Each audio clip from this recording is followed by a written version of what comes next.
I'm going to do another case study, and this one is about a 12-year-old girl who was referred by her choir teacher. She was recommended to an ENT and the voice clinic because of the hoarseness of her voice.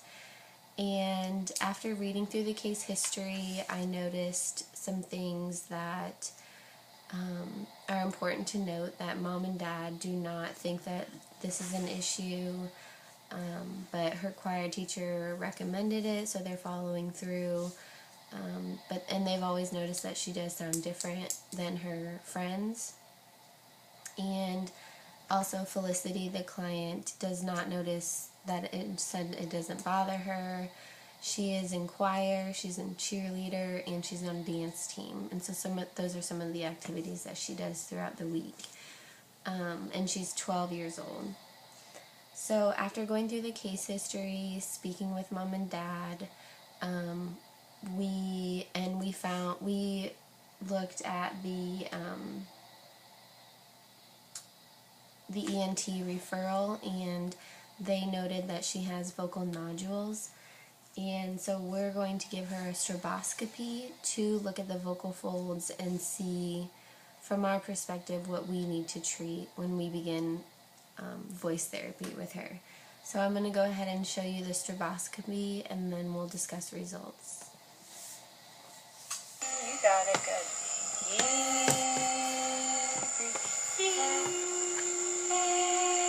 Do this, go.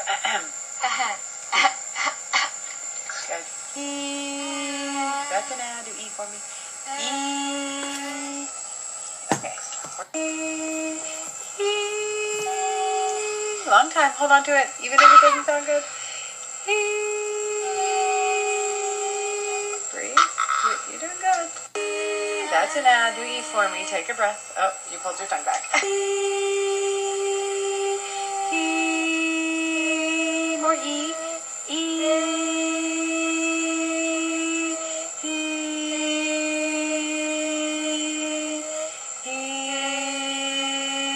Go.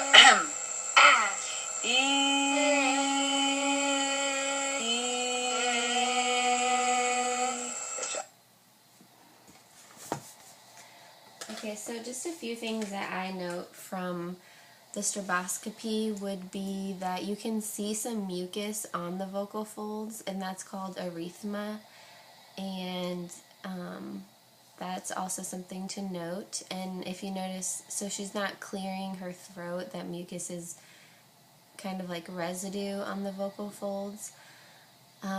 Also, the posterior gap that you saw with the vocal fold paralysis, which is why she's sounding horsey or breathy.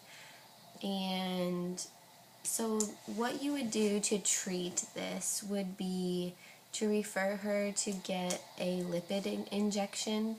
And since the vocal folds are paralyzed, we want to fatten them up or give them some mass so that they are able to meet midline when there's phonation that's occurring. And some other things that I noted during the stroboscopy was her inability to hold a long phonation. So we want to look at the systems that help us to speak. So we have how we take a breath, respiration, phonation, resonation, articulation, and speaking.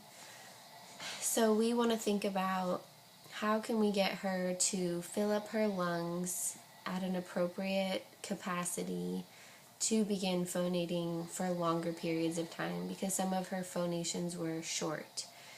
And so the two systems that I would specifically begin treating would be respiration, and so breath support, understanding lung capacity, and also phonation. So get an idea of how long she can hold a specific phonation and try to progress from there while connecting it to our breath.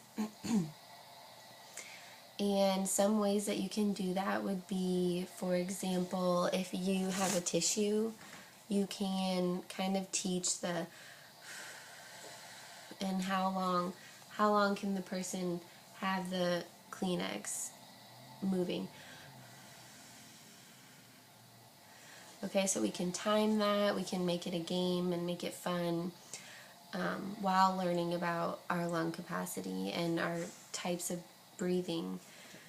Using our abdomen to breathe versus exaggerated breathing where we take a deep breath and then we breathe then we phonate. But we don't want to teach that behavior of this is how we take a deep breath. We want to engage the abdomens, fill up our lung capacity, and take a healthy breath.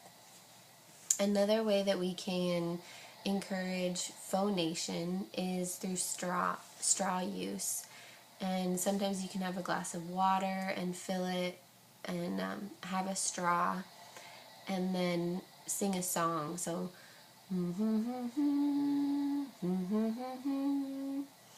and this will help to focus on resonance, focus on taking the work off of the larynx and your vocal folds and bringing it to our face muscles so that we're not straining the larynx so much.